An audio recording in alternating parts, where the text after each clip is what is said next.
Yeah. Barbershop Podcast, episode number 78 here from Voxy Studio in Hamilton, Ontario, Canada. The blast furnace of live original music. I'd like to say the best anywhere in the world. Ryan Cannon, you would hardly agree, I would say. Yes, I very much so agree. Very 100%. Much so agree.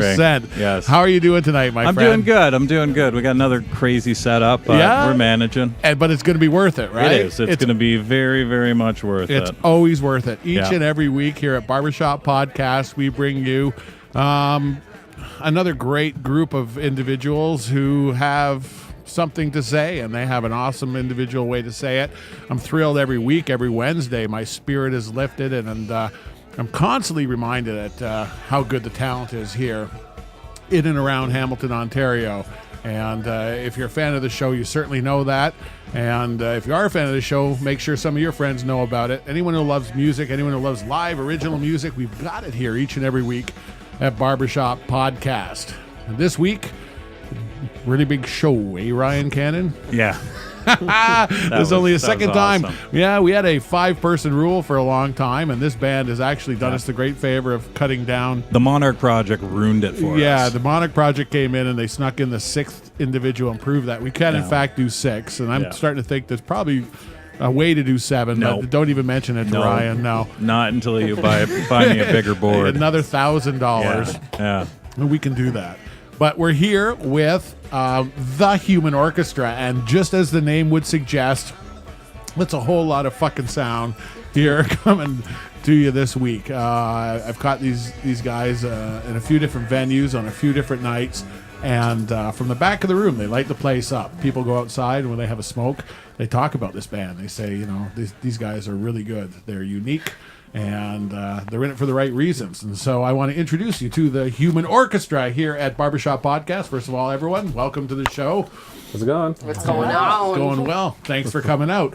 We'll do, I don't know if it works, but for me, it's easy to go left to right. Because in my case, we're going to start with man on the bass, Luke Michaels. Luke, thanks for coming out. Thank you. JB Reed, my good friend who's in here, who's bringing in her sass and her energy and her voice. Yeah, it's like fantastic. We love it. And Emma with her own skills, no doubt about it. You got two awesome girls in the band, and you can tell it's had a calming effect because you guys are clearly beaten down. I can tell that they've done their job, had their effect. We've got Dean Labute on guitar, and next to him is Shawn Kerr, the newest member of the band, from Parry Sound, Ontario, don't you know, coming down here and blessing us. Down here in Hamilton, Ontario, and giving us some of the good stuff. And on keyboards, we have Paul Cino, who, is obviously, I heard him tinkle away, and, the boy knows his stuff. A couple members who didn't make it to the show tonight. We got trumpet player Denis Spellen and the real Ty Howie, who I hear is on thin ice at this point in time. Not sure about Ty, but no, well loved by everyone. And if and trust me, it is hard to go out and do this shit by yourself. It's hard to have a duo. It's hard to have a 4-piece band. To have an 8-piece band takes a lot of work and a lot of conviction, a lot of people willing to give, So we're going to introduce you, get you, familiar with them a little bit and their story and music. And I'm always interested to know how music came into your life and at what point you decided you were screwed. So, I don't know, we'll start with you, Luke. What about you? I guess it'd be in high school. Everybody gets into music in high school. And I guess for me, it would have been punk rock that kind of got me on the guitar and bass, because you could pick it up in 2 weeks, learn a bunch of songs, all you need is the power chord. So, I guess that was the genre that really kind of brought me into it. And as I got older, I kind of sort of grew out of it, and expanded, started playing in some bands. And actually, I stopped playing for a few years, and then I got a call and asked to be in this band. So when you started playing, was it the jump between being a music fan and being someone who played music kind of quick together? Or I think so. Yeah. Yeah. I'd give it take like a year, maybe. But you knew pretty well off that I want to do this. Oh, for sure. When you listen to like the Ramones or something, it's like, I can do this. Yeah. And then you can. No, it's like right? Eddie Vedder and so many people. I'm a huge Who fan from in the day, and they say when Pete Townsend wrote like those 3-chord awesome songs, it opened a lot of people Iggy Pop, tons of people were like, I can write a song. Oh, for sure. You know, I can do that. And so say what you will, to be able to say, you know, you don't have to have a music degree. Oh, for sure, to have fun and to actually play. And express yourself. No, right? years ago, I watched, I remember my high school band, about 10 years later, I saw a show. We were in like high school, 16, 17. It was god-awful. I wish I didn't watch it because the memory was so much better. Right? Yeah. So, fuzzy, really good. gauzy I thought lens. it rocked. I was like, I watched it like, turn this shit off. Like 2 minutes, right? Just like, this is awful. Yeah. But I guess that for me, that's what got me into it, is just, you can play. Yeah. It doesn't take much, as long as you find a drummer, find a guitar player, bass player, and you're set. Put the pieces together and and start I mean, building that's it. And kind of learn together. Yeah, you got to be bad at the same time. Oh, for sure. You know, to get good together. Oh, absolutely. Now, JB, I'm interested. I imagine your story is pretty interesting. Like music, I guess you've always been like an extrovert. You're probably like the one that your mother pulled her hair out, you know, about growing up. Yeah. No, music. I actually I went to school for musical theater performance, and my focus was 1920s to 50s American jazz standards. So that's like kind of my vocal style. But I'm like that kid who's like 3 years old and like singing at all the family get-togethers and stuff like that. Like my grandfather does music. Yeah. My mom's in theater. My dad and brother in an Irish folk band. Like there's music like everywhere in my family. So you get a lot of loud, boisterous, musical people. Yeah. Like every family reunion, there's like 15 guitars and like people singing whatever the fuck they want all the time. Yeah. Yeah. And you were more than willing to. Yeah, I'm like tapes of me when I'm like 3 with like ridiculous vibrato. Like you can't stay on key, but you like singing the shit out of whatever it is just because you think you're amazing. Yeah. Yeah, it's me. Yeah. In the bathtub, like singing musicals, like, you know, in there for 3 hours. My mom's like, okay, you have to get out now. So I'm halfway I'm through. like, this is almost done with the entire score, I'm not even at intermission yet. Exactly. For sure. And you know, Emma, I got a feeling that you know you were the quiet one and the studious musician out of the group, but you were at the dangerous side that was hidden deep The down. danger. My family would disagree with quiet. Studious, yeah, I could go for that, but quiet, definitely not. No, my mom makes this joke that like I came out of the womb like the WB frog, like the. That's what Maxine says about me. But yeah, but I didn't have like a super musical family or anything like that. I just had a family that was super into music And supportive. and very supportive. I got really lucky with that, considering the path that I chose to go down. But yeah, I was a weird kid. Like I would just bring, hey, shut up. You're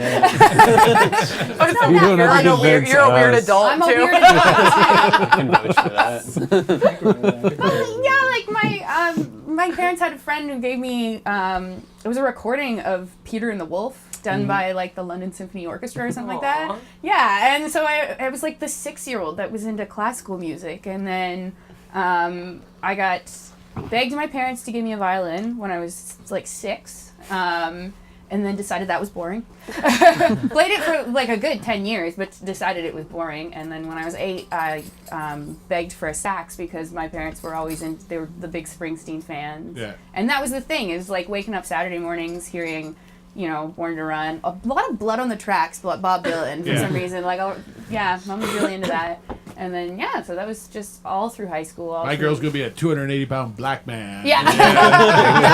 that was the most hilarious thing. When I actually got a real saxophone teacher, I found, you know, I begged my parents to get me saxophone lessons, and they got me saxophone lessons, and I got there, and it was this skinny white guy. No! Like, you're not Clarence Clemens. I don't understand. Like, this didn't make any sense to me. I was genuinely shocked. Clarence or bust. Clarence or bust. But yeah, so it was, and then I chose to go on for music in university, went to McMaster, got my Bachelor of Music, and then I went off and I took a year last year and lived in St. John's, Newfoundland, and did my teaching degree and hung out with drunk Newfoundlanders all year. My liver has not recovered. Well, it's good training in the law and in hindsight. But like and that's one place for music, is just singing everywhere, all the time. And then when I came back, I'd known Paul forever. Paul and I had been in bands since we were wee little kids. So probably since we were like about 12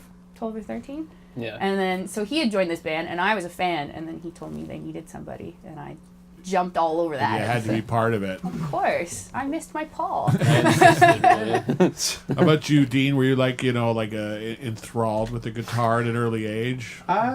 More Sesame Street is how I Yeah, got it was a into very music. tuneful show. A lot of Yeah, great really. 1, 2, 3, 4, 5, 6, 7, 8, 9, 10. I mean, I was actually more of a piano man when I was like a really young kid. I used to love Elton John, like Crocodile Rock and all those fun things you could dance to. And then I eventually started playing guitar in high school. I got into the White Stripes. Jack White, his whole sort of shtick really caught me for whatever reason. So off there, I got into like I was into like every 2-piece band you could think of. And so it's sort of strange that I'm part of an 8-piece band. Is it really? It'll get you. Going from like White Stripes and Old Black Keys and Death from Above, 1979, and all those bands. But for you to carry so much of the weight of the arrangement, it must have been really handy, Yeah. Well, I like playing guitar. I like being loud. I'm a fairly quiet person outside of music, but I love cranking up my guitar and being obnoxious in that way. So I like to do it that way. Then I've always played in like 6 bands at once, sort of thing. Yeah. And this is another one. So here we are. All right, Shawn. What about you? Like, how about music early in your life? Well, I started playing piano when I was really young. Hated it. Just hated it. Me too. Like, I it was failed just it awful twice. all the time. Yeah, my parents made me take it till I was in grade 8. So then I finally quit it. And then I picked up guitar about grade 5, picked it up for a while, played it for a little bit. It was okay. And then my brother got an electric drum set and hated it too, because I was like, I just didn't get it at first. It wasn't great right away. Yeah, I played it, and it was honestly, I was just frustrated because I didn't get it right away, and I was like, hey, well, this sucks. I suck at it, so it must suck. So many people go through their whole fucking life like that. Yeah. So then, honestly, it came down to me turning up the music so loud that I couldn't hear how bad I was. So I ended up just playing enough to the point where When you turned it back down, yeah, like, all of a okay, sudden I'm starting to get not bad now. Well Yeah. done. So then I decided to go to school for music McMaster.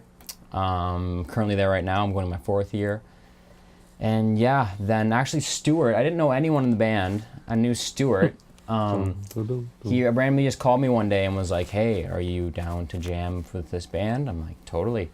And then I jammed, and then we're here.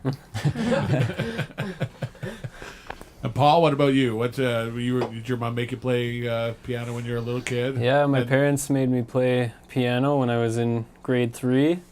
So I started when I was really young. And then I picked up the guitar when I started listening to U2 when I was like 12. So that's when I really started getting into more classic rock. So I found a couple buddies when I got to high school. I started getting pretty good, so joined a band in high school. And then we all kind of went our separate ways, so I wasn't in a band for a long time, but I still taught music on the side. But our original trumpet player called me one day and was like, I'm in this band, you should come check us out. We're playing at the Casbah, so I went down. With me. Yeah, I went down with them. Really? Yeah, we were at came. that show together. We saw the Yeah. Human Orchestra's first show, and then How many members did they have at that point? it was more. Tons. No, Tons, Tons. eh? Yeah. It would have been on like 10 or 11 side, I think. Nice. Steve would have been. So I think he was the 12th. You came in on It the does. 12th. It's a great thing. Sorry to cut, but it's a great thing because anyone getting involved in a band like that isn't in it for the money. You know, it's like clearly, if no matter how much you get paid, when you're splitting it 12 Doesn't ways matter. after the bar bill, there's no money.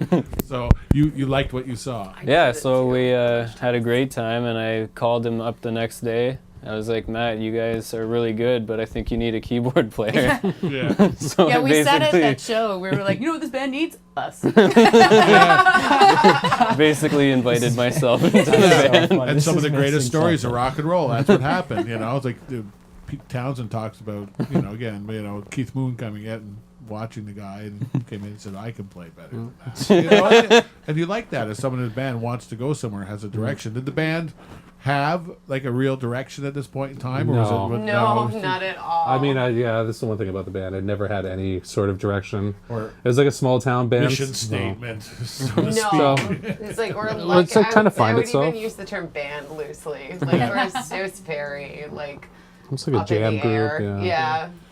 But it was funny because I guess Paul. I never knew you were there at all. Yeah. But yeah, I guess Paul was in the audience, and we had our next show a week and a half later, and he was there. He was ready. He was ready to go. Didn't take that That's long. it, you know, but that's cool because to actually find the missing links, it takes a long process to have someone so turned on with what you're doing Yeah. to approach you, and you being open to it, obviously Yeah. being in the right frame of mind. That's cool because you're eventually going to settle on a nice group of people. As I said, when you have a big band, it's really important to get along. We kind of have the same mutual respect and understanding of where Yeah, you're going and what for you're sure. doing. Yeah. Well, I want to start getting to some music. We're going to do. We're going to start something off of your 4-song CD, which came out in 2012, which is available. The Human Orchestra Lip Service, which everyone loves a little bit of.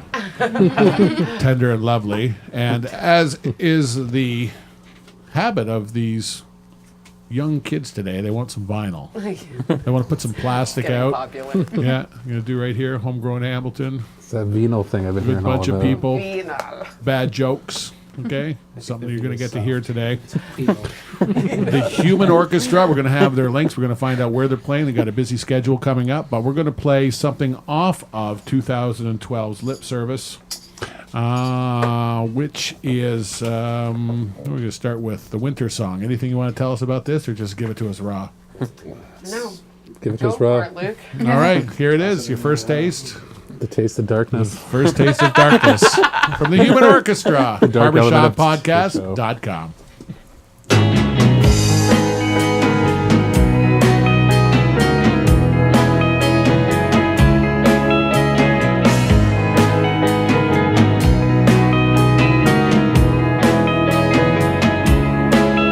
Come a winter time, everything just shrivels and dies, and we'll spend some long nights just waiting for the spring to arrive.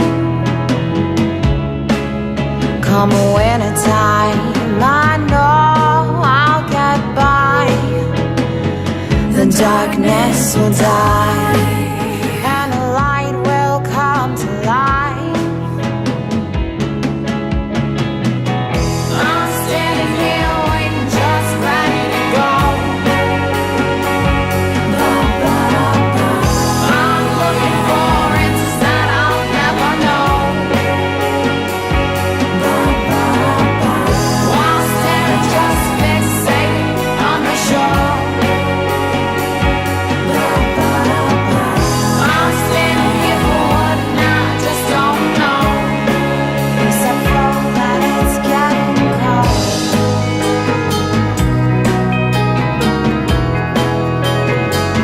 It's getting cold.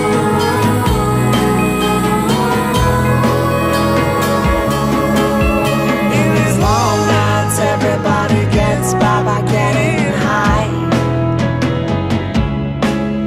and they do what they have to do in order to survive. So they figure out ways to pick up the pace, but still saving face.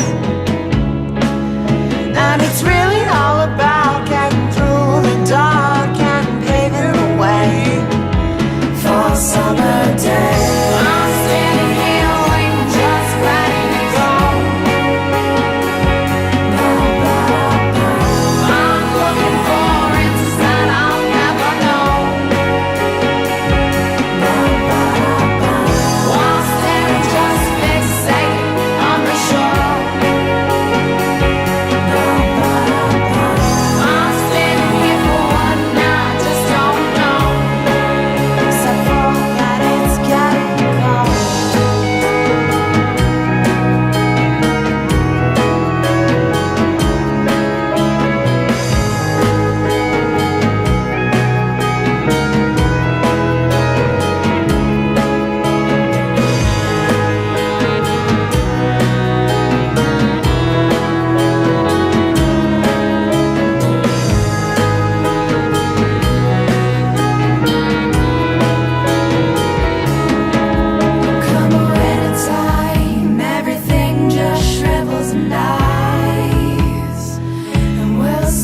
some long nights just waiting for the spring to arrive.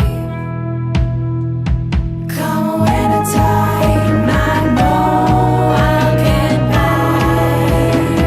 The darkness will die, and the light will come to life.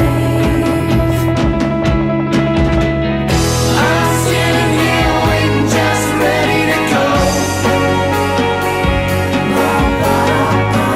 I'm looking for answers that I'll never know. Lost and just fixated on the shore. I'm sitting here going, now I just don't know. Except for that it's getting cold.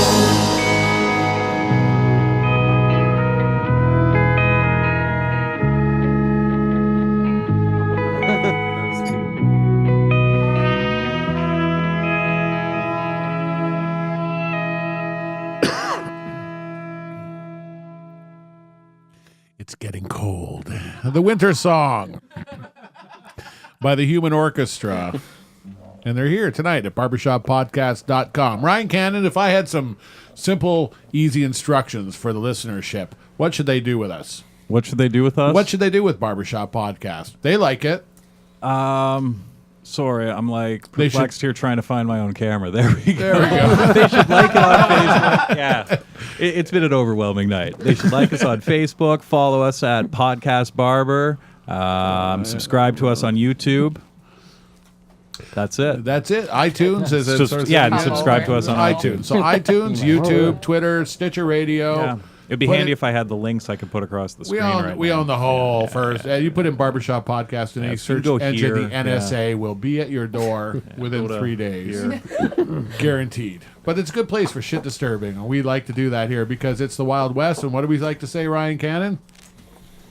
We're cowboys. We're cowboys. He's like, what? I almost came up with one. Cowboys. Yeah. I've said this before. Giddy up. What? So, I mean, it's like the sense of community in music. I mean, that must be like one of the big things, right? Like, clearly you get into something because you love it, you know? And I think with politics, medicine, policing, there's a lot teaching. You know, there's a certain chunk of people who get into it for the wrong reason, right? It's like, I want a safe job, I want some money, and and I'm really good at pretending shit, right? So you get that, right? So I'd like to speak to the people who maybe don't go out to live shows. Like, what transpires, like, when you make this live? Like, tell me, tell it to someone who, either hasn't seen you or is a bit of a neophyte when it comes to the live music experience. There's a lot of sexy eyes. One of my friends, it looked like their lead singer was like, I fucking love you. Yeah. Yes. I get that from all my Yeah. friends. They're like, I think I just got to second base with your lead Yeah. singer on the stage. She's in the zone. Don't screw with her when Meanwhile, she's you're in the looking zone. at the dark void of the audience. Yeah, and no one can realize See how that far the you can get if you buy a spotlight's CD. It's usually like this darkness, or I look over at Ty. I don't know. He's kind of little and cute. Trying to find out if Get me he's real or going. not. Yeah. I'm like, oh, Ty. But it's like any relationship. When it's fun, it's effortless. Yeah. Right? Like, and I remember being on stage in the day where something would happen and I would giggle because I would look at my hands and it was playing by itself. Seriously, there was a disconnect where I'm no longer sweating on what the next phrasing is. It's on autopilot and I'm truly surrendering. Do you have those moments where you elevate like that? Oh, totally. Yeah, all the time. And this is what I'm trying to get across to people. Like, you can go to a movie and see a well-crafted movie and be moved or Usually after whatnot, enough But alcohol. the live music experience is it's just there's not enough people experiencing it and get out to see it, and you guys do it in a big way. That's what I'm saying. It's not to put a big show like this with a full sound on it is awesome. So I'm gonna quit fucking around and talking about it. You heard it on the CD. It's a really good sounding original band, but I'd like you guys to spin up something live. So here it is. In the studio, crammed together in our intimate, special, private place. And these Acoustically. guys are going to do something, and this is just a taste of something you can get if you get a chance to see these guys, or anyone who's been on the show, or anyone who has been on the show. Go treat yourself to some live music, And I'm just thrilled to give you the Human Orchestra right here at barbershoppodcast.com.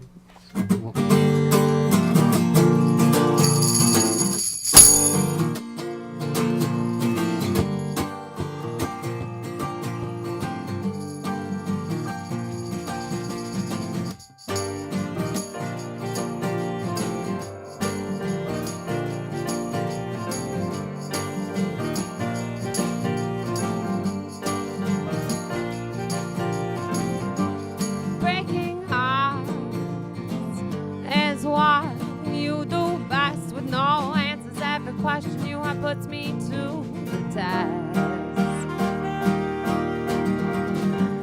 Here alone, the waterfront reminds me why I stay, and I try to find a reason to hold out for one more day.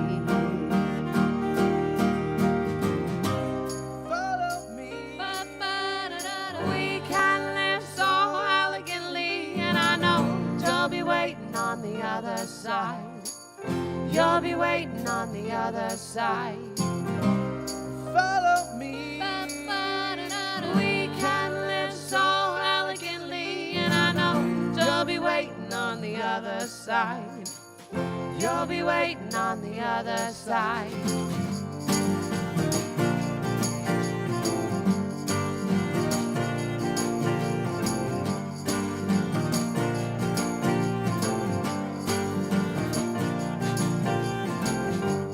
Thinking of all your graceful self-destruction, breaking down the old buildings we used to love. Standing tall, we can see those crumbling walls, and we'll wander by the water while the city around us falls.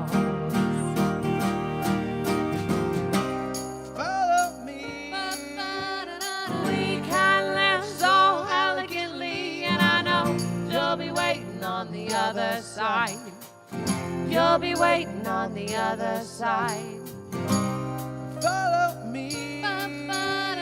We can live so elegantly, and I know you'll be waiting on the other side. You'll be waiting on the other side.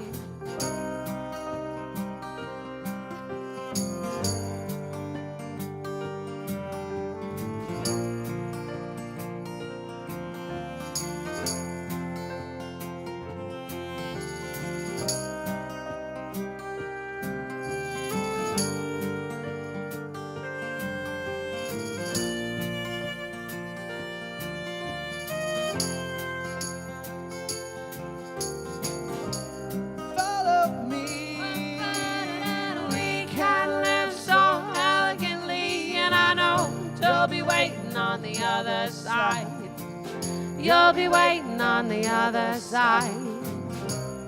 Follow me. We can live so elegantly, and I know you'll be waiting on the other side. You'll be waiting on the other side. And I know you'll be waiting on the other side. And I know you'll be waiting on the other side.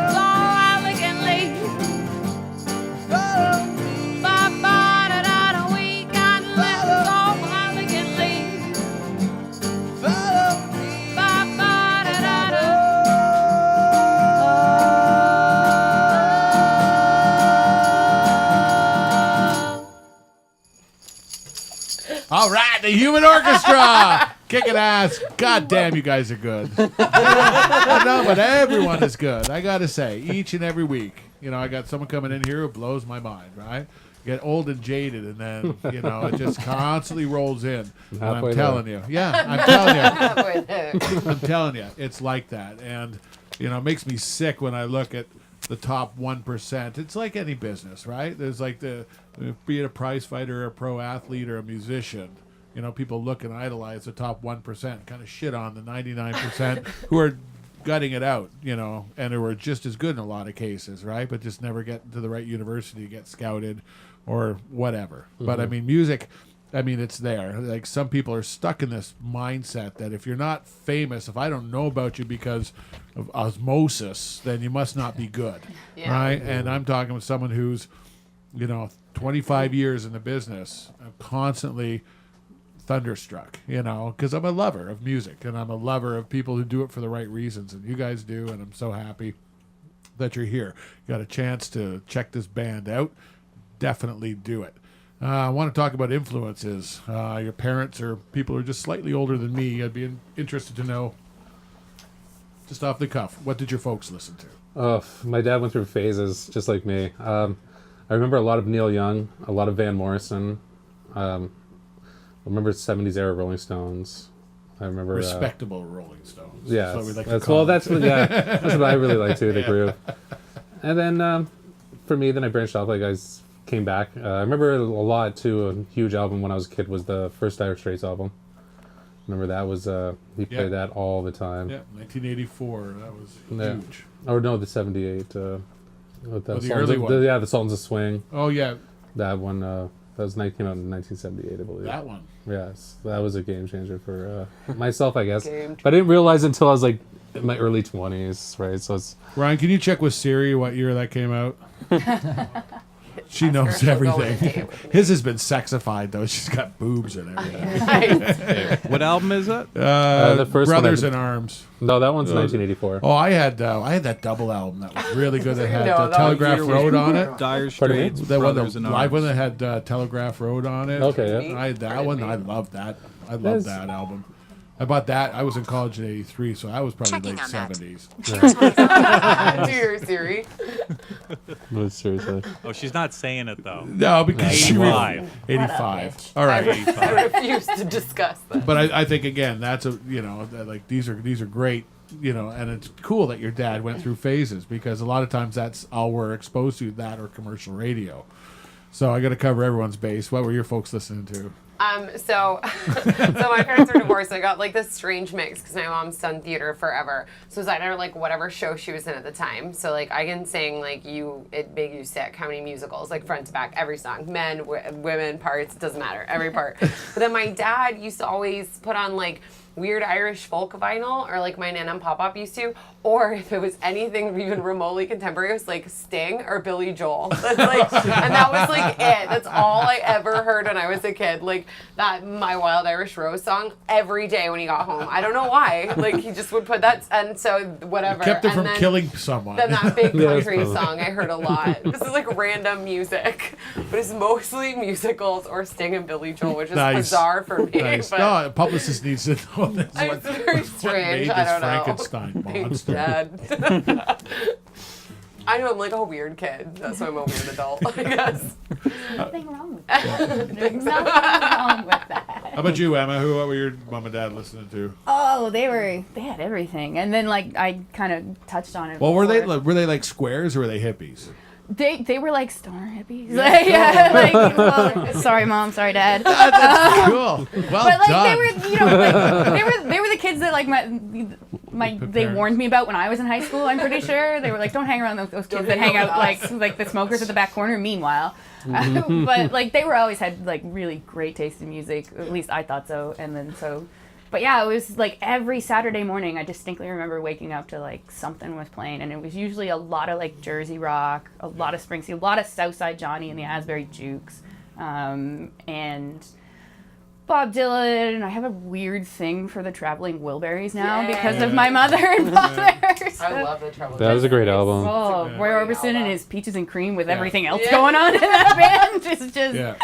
It was great. And so I heard everything. So then it was, there were no boundaries. I could just try anything. So. Yeah, and I'm empathetic because at that time there was a bit of a dearth, right? So like when Guns N' Roses' first album came out, and like that was like, oh my god, and Traveling Wilburys brought songwriting and like that back. Oh my god, there was like a really sucky sound for a big part of that. But because you guys were like very influential in that era, it was neat that there were some seminal albums that came out in that era.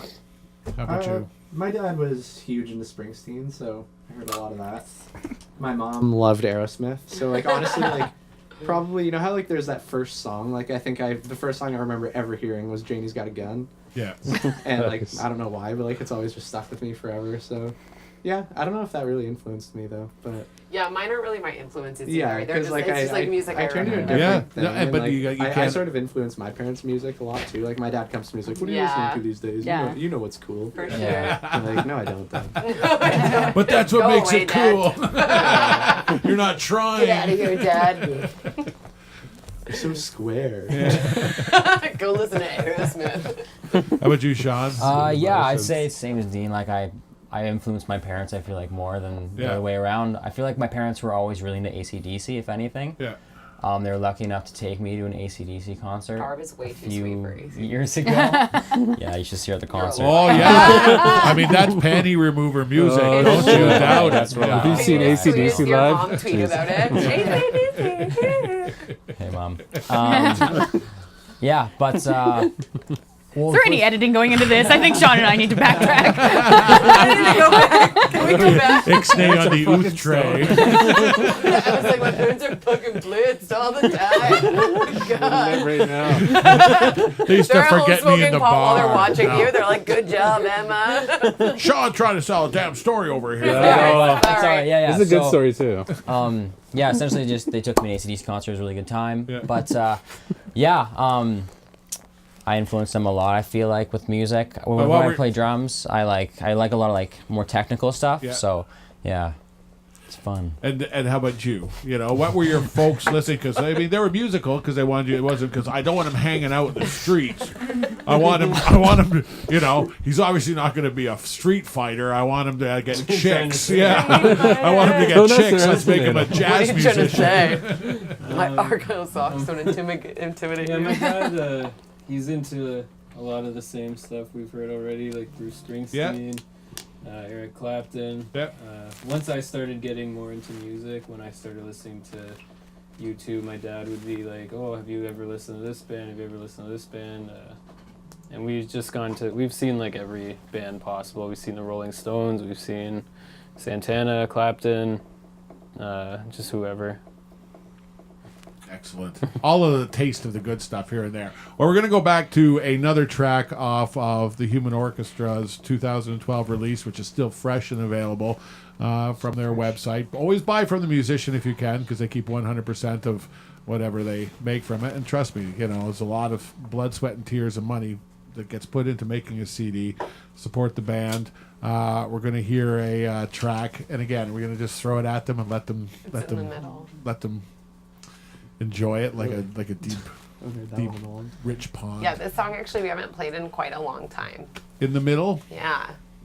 It's Jimmy Eat World. It's no, They it's ripped this like, off, goddammit. I wrote this song. It's like very like folk influence, like 60s, like it's like very, I don't know. Did it really morph between like where it started and how it wound up on? No, I tape? have. There's like so the song's like I wrote it after I had a dream about dying, and Nice. then I tried to like So get the bad. band to like do this crazy part in the middle, and I remember recording like.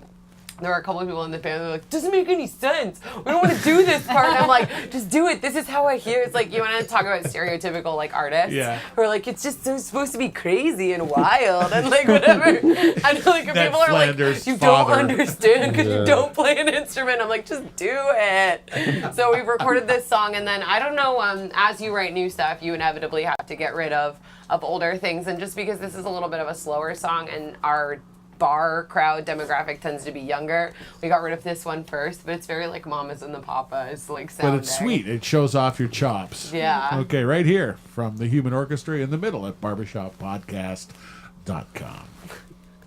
Pay attention because we'll probably.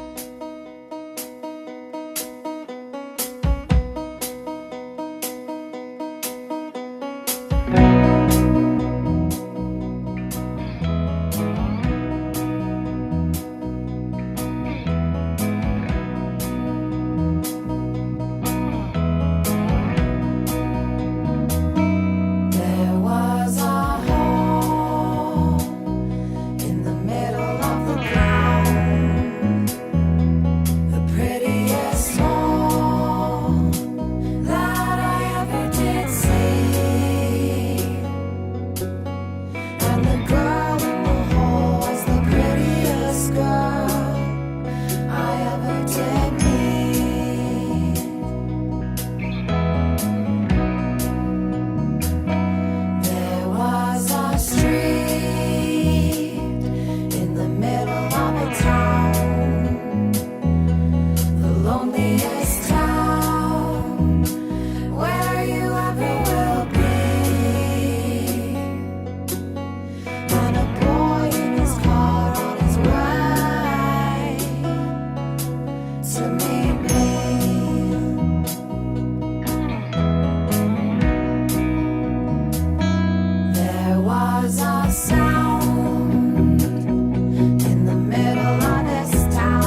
having a great time. That's In the Middle from the Human Orchestra here at barbershoppodcast.com.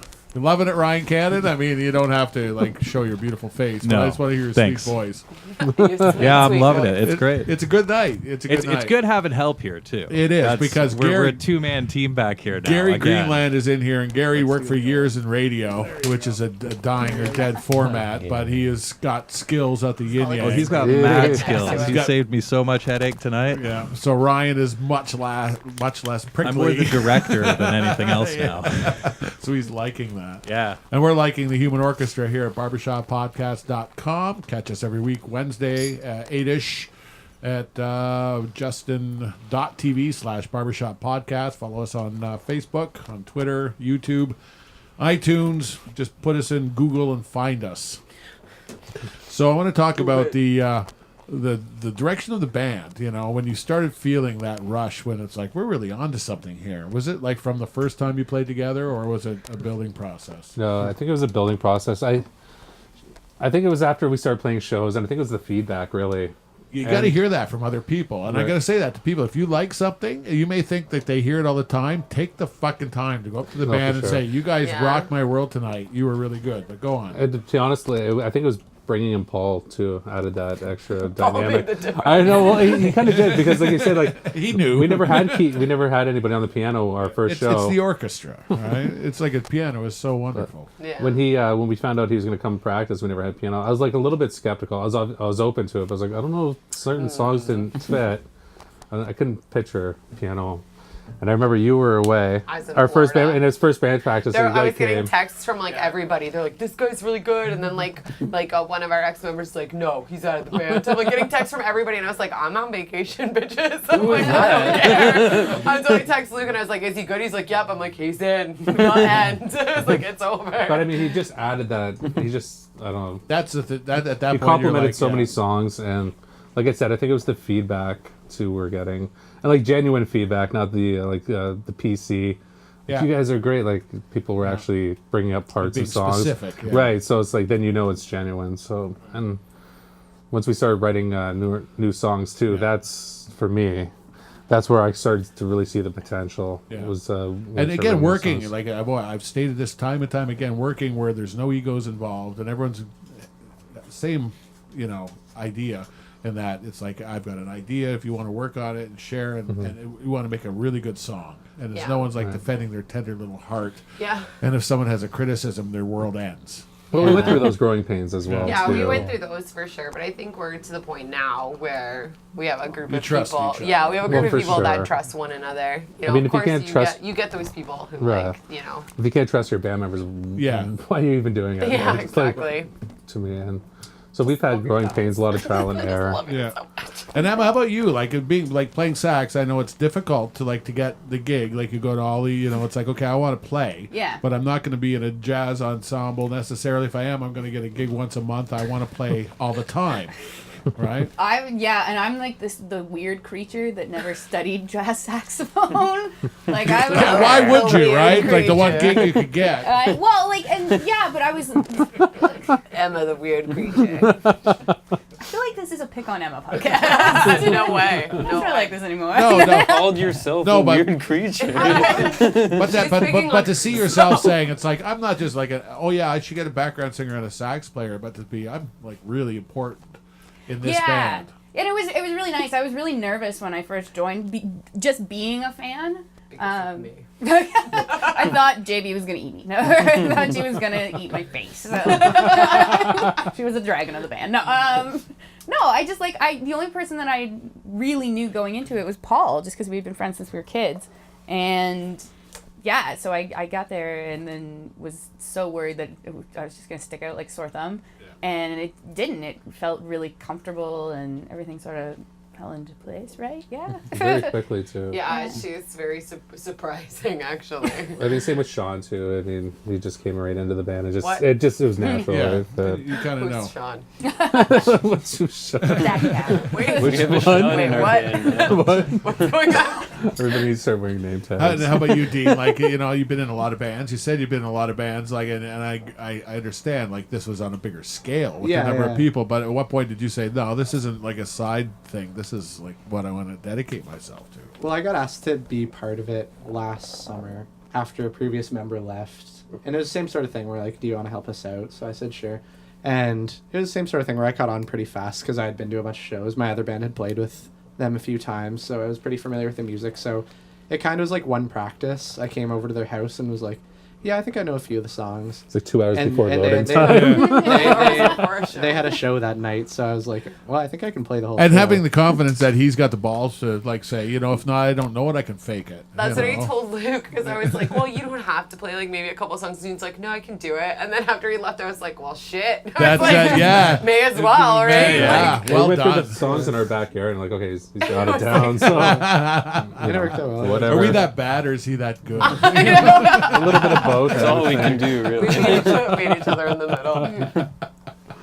And obviously, as a new guy in, this was an established band when New you guy. came in. Right? Yeah. So you were like, did you have reservations? Like, you know, or you were just dying to get in on Well, I it? hadn't really played in a band in a long time, so even just the opportunity to play was just an awesome chance, and the fact that it's an awesome band is a bonus. Yeah. And you felt like right at a place where it wasn't like, oh my god, I got to learn parts. You're just kind of playing. Who you Yeah, I are. just grinded it out for a little while, and then we practiced a few weeks, and then we got it down, and yeah, it wasn't too bad. And when you came in, like right off the bat, like, because I understand with the piano, it is really orchestra. There's arrangements where you say, okay, and I know, like, when I have sessions, the guys, I pick up the phone because first time through they can listen to something and self-produce. And you seem to be that kind of guy where it's like you understand the parts that you. For me, when I joined, I had to sit down and practice for a long time, actually, for the songs that were already written. So I'm completely wrong. No, and I like that. For the songs that were already written, I had to really, like, work on it, because it's like, well, this song's already finished, so I don't know where I fit in yet.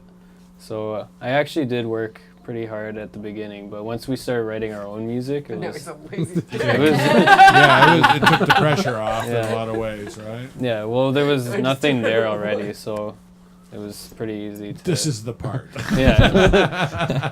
Yeah, I tried a lot of different things on, like, our earlier songs that didn't work out, but... Well, try a little something new. We're going to do another live song. We're going to show the people what you got. Do a little the Human Orchestra. What And song do you they're want to do? here, and they're giving it to you live. If you go see them live, this is what you can see, but you can feel it. And you can have yourself a cold beverage at the same time. Human Orchestra, barbershoppodcast.com. 1, 2, 1, 2.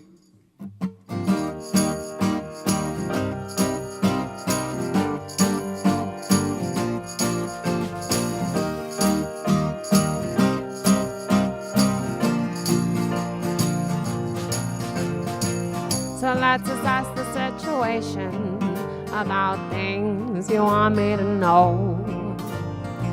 So read your letters on the one-track train wreck that leads to parts unknown. In it you say we all make choices and we all have to live with them. I see you're not living with yours, but here I am, doing the best I can, even though I don't know which way to go. You got me waiting in the center of the city, just open for a phone call, even though I don't know where to go. You got me waiting in the center of the city, and I've never felt so alone.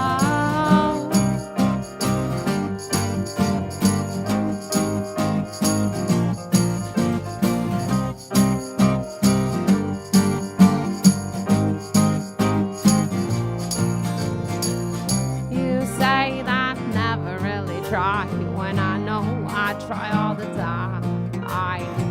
You tell me to take a look at what's inside, but all I saw were those dead eyes.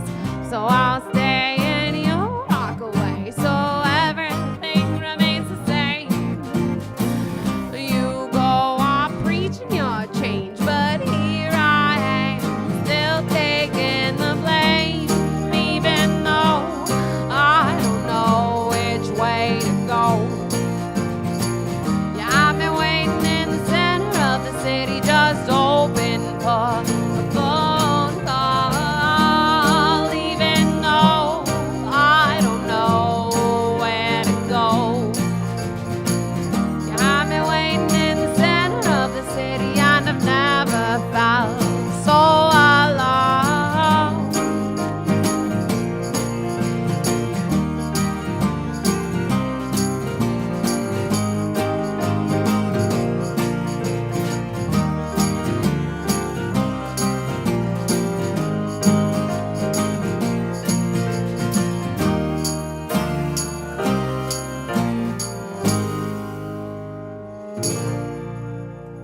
way to go.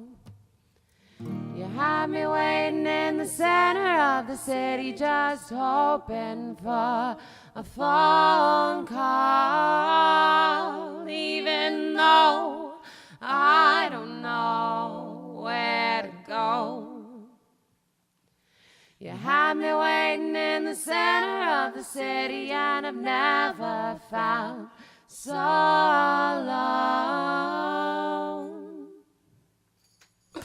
Oh yeah, the Human Orchestra, giving it to you right here at Barbershop Podcast, Voxo Studio, Hamilton, Ontario. Look us up, voxostudio@gmail.com. Facebook, we're all over that thing. Come see us. We do good work here. Ryan Cannon makes awesome videos. Speaking of videos, you guys have done a couple of videos. Obviously, we're a very visual society, and you're a very visual band. A lot to see as well as here. Tell me about your video experiences. Oh my god. Oh, we have our one like official video. We need to get more, but unfortunately, like recording is so expensive, and we want to release on vinyl, so that's even that much more. So we were hoping to do a video for our newest single, but we're just gonna push it off to the vinyl and then do a video probably for Yellowbird or maybe Bad Jokes. But so far we have Heavy Handed Heart, which we filmed at the Casbah, and the idea behind the video is like our band, since we're so massive, we're like both kind of the audience and the band, but like as the audience we're like displeased with our band, but like our band is so like big and colorful and like there's balloons and whatever, but then the audience is like kind of like nah, whatever, like, you know, you go to the shows, there's like 5 people and there. that's important, right? When you do a video, you're like, well, you know, this is an open slate, you know. Yeah, I gotta exactly. do something that's a bit creative. So we actually did a trade-off with there's 2 sketch comedy filmmakers in Caledonia. They're called the Gourmet Scum, and they wanted to use In the Middle for one of their short films, so we said that they could use the song if they filmed a music video for us. So it ended up costing us like very little. I mean, Brody let us use the Casbah and like food or whatever, Fruit and then we trays and had to pay coffee. someone to like be there, right? Yeah. And Paula Pizza, and it's amazing. Yeah. And then we filmed it at the Casbah, and it was so much fun, actually. Like I had a lot of fun. It was long because there's a lot of us, but it was a lot of fun. So I mean, I hope we get to do it again, but it's all like wherever our priorities are financially. Yeah, I hear you, but you know, it's out there and it's out there forever. And when you're wheezing old people, you can look back and go, oh, look at me when I was kicking it, and there were girls were up high. It was all good. Yeah. There we go. Well, it's a little heavy-handed heart. It's right here for you at barbershoppodcast.com.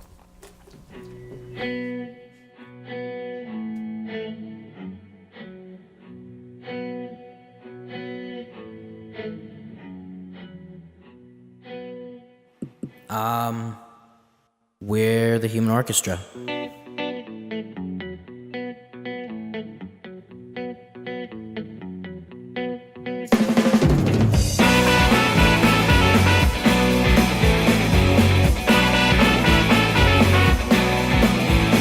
See you every now and then, and I just can't wait to see you again. Are you playing games or are you swift? Should I commit or should I just quit? 'Cause you know I can't get you out of my mind. I'm just waiting here, but your heavy-handed heart is killing me. Your left hook hurts more than you'd believe, and I asked, darling, can you wait for me? But then I know I won't wait for long.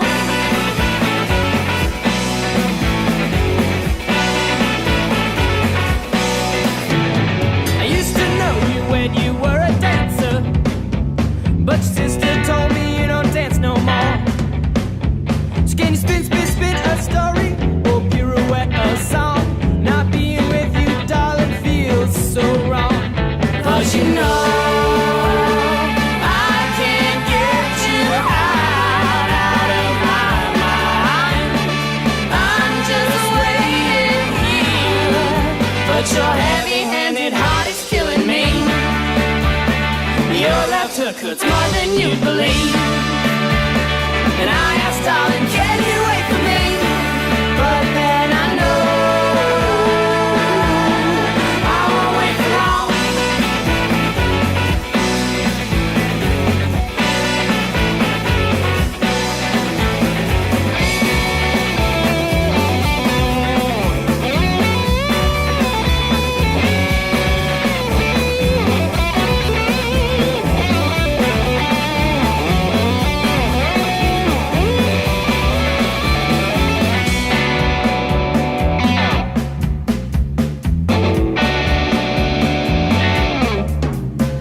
Don't you know I can't get you out of my mind?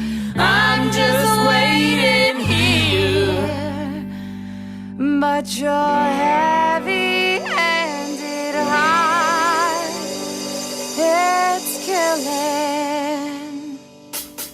No, I can't get you out of my mind. I'm just waiting here, but your heavy-handed heart is killing me. Your love took us more than you'd believe, and I asked, darling, can you wait for me? But then I know I won't wait for long.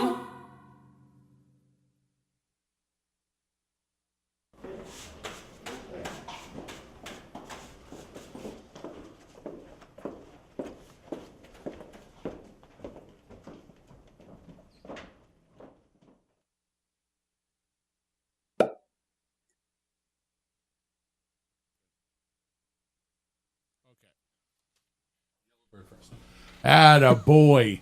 Good stuff from the Human Orchestra and good stuff from Barber Shop Podcast. Every week, in and out, you got some great original live music coming to you from Boxo's studio.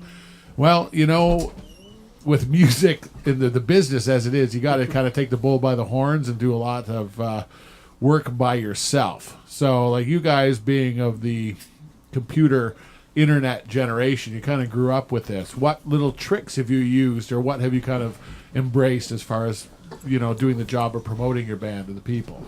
I think she's doing it right now. Yeah. Well, this is it. No, it's She's tweeting right now. She's our social media guru. I'm tweeting and right now it's as we important to speak. do that, right? Oh yeah, I think so. Me I too. mean, it lets people know what's going on. I think that sometimes I think you can overdo it, but I think it's important to find that fine line. Well, people, I have to admit, even like there's certain people who I've had on the show, and they're relentless, and they constantly promote, and they just realize that you develop this crust after a while, and you don't really pay attention until for sure. you got your 30th notice, and it's like, okay, I enjoy this guy's moxie, you know, like Yeah. he's like he's serious about what he's doing, and before it gets annoying, and like hear what you're saying, there's a butter zone. Oh, for sure. You know, so like what you know, what formats, you know, it's like what do you do to get yourself out there? And we're talking about, okay, you guys have had success in booking live, so clearly the live experience is something what you're about. You got to record, you got to get yourself out, but playing live is just kind of what really drives you. Yeah, I mean, I think playing live drives us, and from a networking standpoint, like I know, like, Luke and I live right downtown Hamilton, so, like, we make a point to, like, go out and see other bands and, like, you know, be around and be supportive of, Yes. of the local music scene and things like that, because the last thing you want is, like, I mean, not just because there's so many great local bands in Hamilton right now, but also because it's kind of hard to expect people To to come out if you and don't. see me if I don't ever go And out so and many see them. people don't get that. And there's, It's we actually crazy. run into quite a few people who are like, oh, when are you coming to see my band? And I'm like, I don't think you've ever been to a show. And we're so good about guest listing people, and especially other musicians. Yeah, for sure. Like musicians, anybody who has, you know, a blog, a podcast, anybody. We'll guest list tons of, I mean, we're a huge band. So, like, we don't care. It's not really necessarily about making money. Like, we'll guest list, you know, have our audience if we want. Like, I don't really care. But it's so hard to get people to come out and see you when you're just never at their shows. Yeah. So So and that's there's important. so many great bands in Hamilton right now. Yeah. So there's really no excuse not to go out. Yeah, someone told me there was something like 75, 76 venues on any given Friday or Saturday night for someone to come in and play in Hamilton. And I remember when there was 16 or 20, and 10 of them were in the same little geographical area. And you have to be, as a club owner, realize, like, this is an economic driver. I mean, this is, people are interested in coming to not just your place, but your neighborhood. They won't discover your place until they come to your neighborhood. Why are they going to come to your neighborhood? Why do they want to enjoy this hedonistic, you know, kind of eclectic experience? You know, it could be the food, but the music is a huge part of it. So support live music. If you're a music supporter, try to call someone who hasn't gone out and say, you know what, I'm going downtown, will you come with me? Try to make a new music fan. Well, I think now you see it a lot Yeah. more now, like compared to like 10, 15 years ago, like you said, where there's only so many venues. Yeah. Seeing it a lot more people going downtown. Like it doesn't seem like that long ago. I remember going down James Street North in the younger days, and it's just ghost town, like a scene of the Warriors movie. Yeah. Whereas now you see like all sorts of people 9, 10 o'clock at night going and walking the streets, and so it is getting, people are coming out more. Yeah, and and I hate to say it because I've been here for long enough that I'm suspicious of the newcomers and the interlopers. But when I see people of a certain cut, it's like, yeah, you know what, you feel comfortable to be here, and clearly you can afford to be many other places. You don't have to be here. That's nice. It's only good for all of us. As much as I may hate the Montfort and Son, thing, I realize that that's not a bad band. It's just that, like anything else, one person got all the attention when there was so many. Yeah. Who it's a lot to share. There's a lot. So if you like a little bit of something, trust me, to experience live music, that's what I'm getting at. Yeah, for sure. Yeah. As good as recording it is, we do recordings here, but we're huge, huge supporters of live music. That's what it's about, and you're going to give us another little taste of it, are you? Are you, boy? Yes, All right here from barbershoppodcast.com, the Human Orchestra. Catch them while you can. Should we introduce the song? No. The song with no name. And it says Yellowbird. It's actually written by Paul Cino over there on the keys. Man with the hat.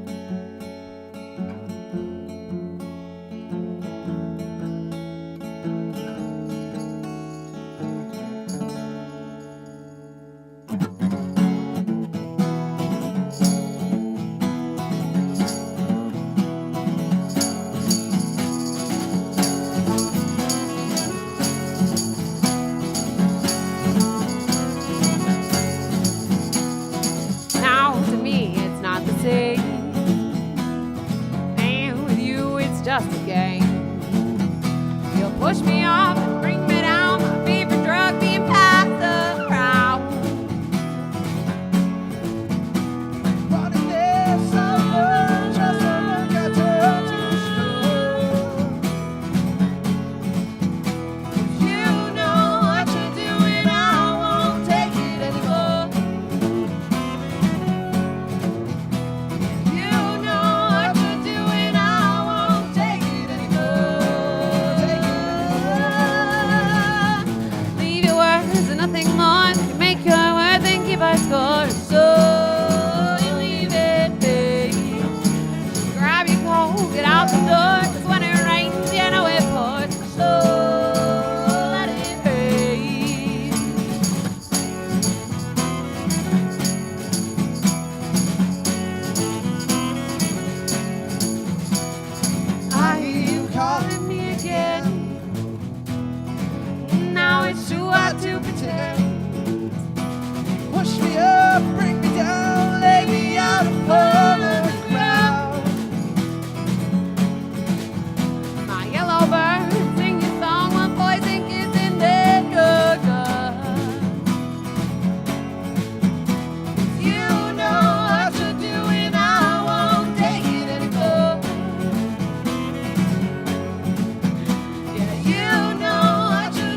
Yay for the band. Nice job. The Human Orchestra, passion and precision. If you want to see it, if you want to feel it, do it. You got some gigs coming up. When are they? Oh my goodness.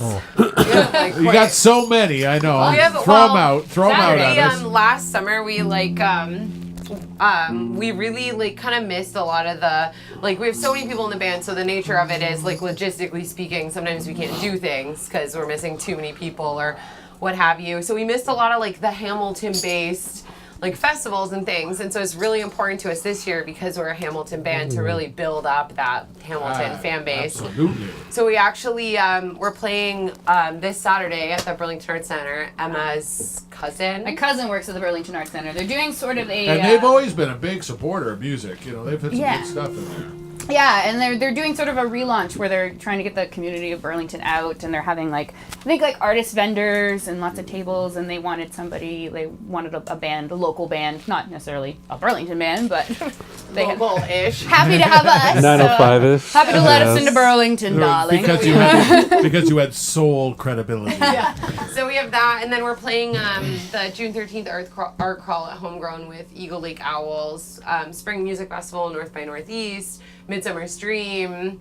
We're playing Raise the Roof, 7 Sundays in Gage Park, most of the big Hamilton festivals. So if you have a chance to get out and Gage Park, they have 7 Sundays in a row in the summertime. Awesome venue to come out, sit down on the grass, and so cool. see some Midsummer's local Dream talent. is out there too, and it's a paint party. Which is a bit nuts. I'm so pumped. Yeah, to that show. I can't wait to wear It shut down the McDonald's last year. Then we have a couple Caledonia things too. Some smaller. We're doing Caledonia Fair. They've already booked us, and then they're doing a new thing called Music in the Park, which I guess is kind of this setup, an acoustic setup, by the Grand River. So we have a couple of those things, and then random, smaller, small-sided shows here and there. Yeah. So we're keeping busy their website with all their information is going to be on barbershoppodcast.com. Be sure to check them out. And the internet's a great thing. You're just feeling, what was that band? The Human Orchestra. Yes. Google it, find out, get their site, find out where they're playing, go see them. Before we wrap it up, I'm going to get you to whip off one more for us. It seems like you're in fine form. Everything's dialed up right now. We haven't practiced this one yet. I like it. Those are the bestest ones. I know. We've done an acoustic version. So this is off of our new 7-inch white vinyl. It's the A-side song "Bad Jokes." It's our new single, so it'll be on our full length as well, which hopefully will be coming out fairly soon. We're going back into Threshold Studios in 2 weeks. The white 7-inch is a good size, so you got to get that. That's what Emma said. Get on it. Yeah, because Emma's all about that Bandcamp girl. the black 7-inch. Everything you heard is true. All right, the Human Orchestra, right here, barbershoppodcast.com. This is going to be fun.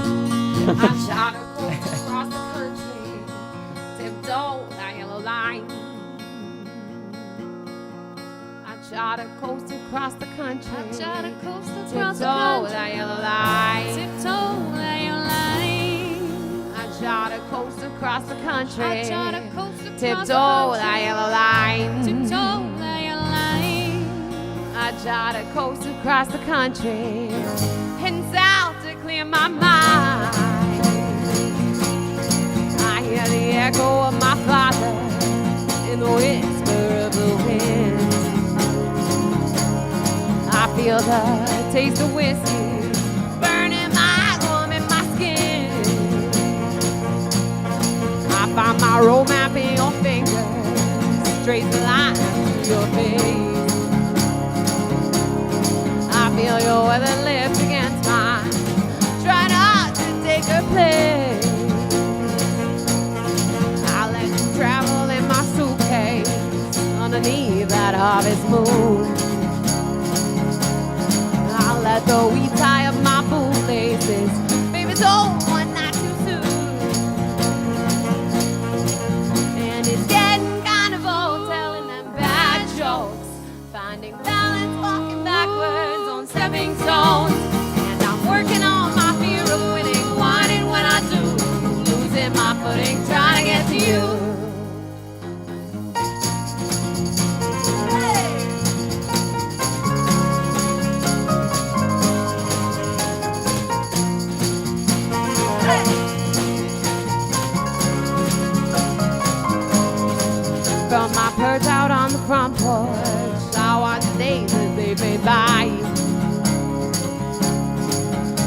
the grass grows all around me. I am my mother's sad and cry. Heading west searching for answers. You keep asking me to find. Through them fields of tobacco, baby's lost, for once was mine. And it's getting kind of old telling them bad jokes. Finding balance, walking backwards on stepping stones. And I'm working on my fear of winning, whining when I do. Losing my footing, trying to get to you.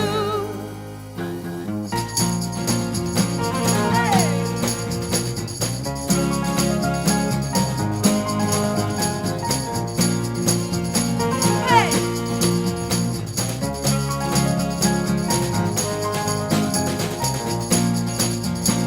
Hey. I try to coast across the country, tiptoe that you're lying. Oh, it's just that high black top beneath me, and towel to clear my mind. Getting kind of old telling them bad jokes, finding balance, walking backwards on stepping stones. And I'm working on my fear of winning, whining when I do. Losing my footing, trying to get to you. Hey!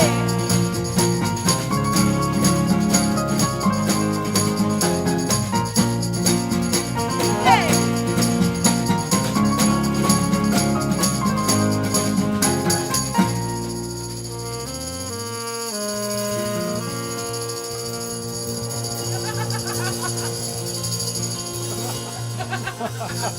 Jimmy G finished. So funny. Come on.